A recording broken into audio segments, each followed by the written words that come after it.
And welcome back to SP.Channel, guys. The afterlife. How does someone take a topic so rhetorical, so profound, so unanswered, and apply science to that? Let's find out. Since the beginning of time, we have searched for deeper meaning. Why are we here? What is our purpose?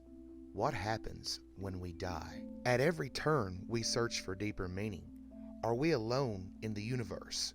Are we the only universe? Is there a multiverse? Is there an afterlife? I have some thoughts I would like to share with you about the afterlife, but I need for you to understand that just because I try to apply my science to a theory on the afterlife, that doesn't mean that I believe that your theory is wrong or that what you believe is wrong. These are more or less my thoughts on the possibility of a scientific afterlife. This is in no way definitive, and I urge you guys, comment in the comment section. I would love your thoughts on this. I'd love to talk to you about this because I have no idea what people are going to think of this theory. So I would really love the interaction on this. Let me know what you think.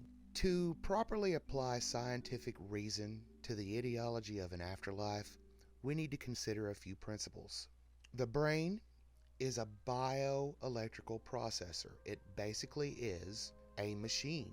The brain even processes data at 733 megahertz. It uses 15 watts of power. The brain sends out brain waves. Your consciousness, your thoughts, your reality, everything you are, is a product of your brain processing your information for you.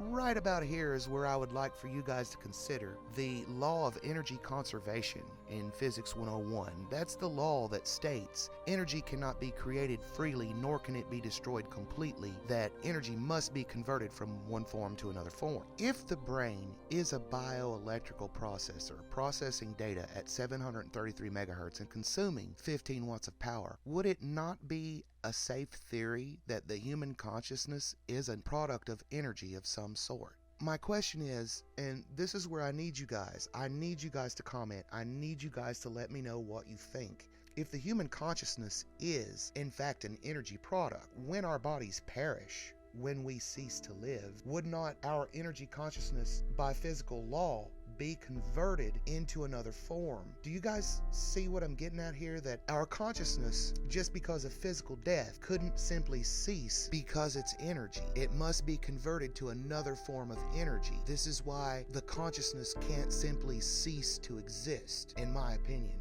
In some degree, this hints toward an afterlife. You know, this is why I want you guys to comment. This is why I want your thoughts on this. I've thought about this for so long. I'd like to know if it makes sense to you guys, what you guys may think about this. You know, just by arriving here, we're already thinking outside of the box. I consider things like, if this theory were true, if our consciousness, our energy, were converted into another form, where do we go? That just answers the possibility of a continuation. Where do we go if there is an afterlife? Consider this, much in the same way that light leaves its star hundreds of thousands of years ago and travels all that distance just to reach our observable universe so that we may view it.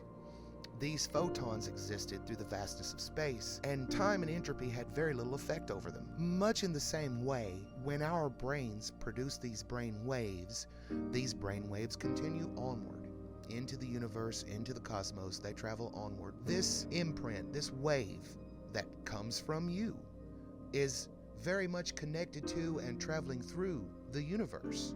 Do you see where I'm coming from here? In this way, the universe records your existence and presence. There is a record, in a sense, of every thought or action you've ever had. To sum it up in a very literal sense, you are live streaming your life to the very cosmos in the form of your brainwaves, constantly flowing from your mind, forever flowing through the cosmos.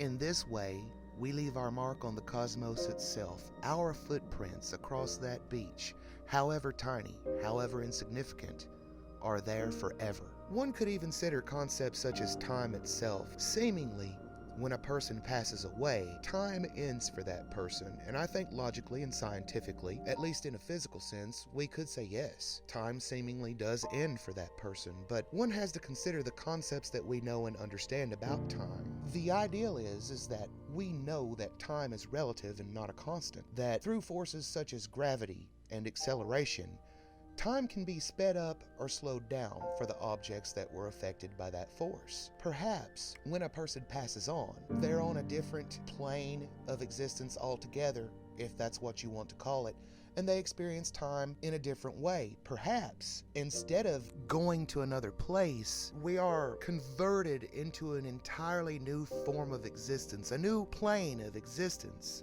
if you would. But you know, these are all just theories. It's fun to push at the sides of the box, and sometimes we have to push at the sides of the box, if for no other reason than they would rather that we didn't.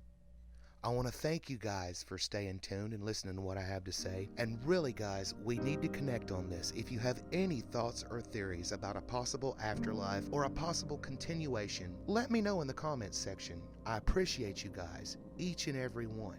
Don't forget to hit that like and subscribe button, and don't forget to come back to SP Channel.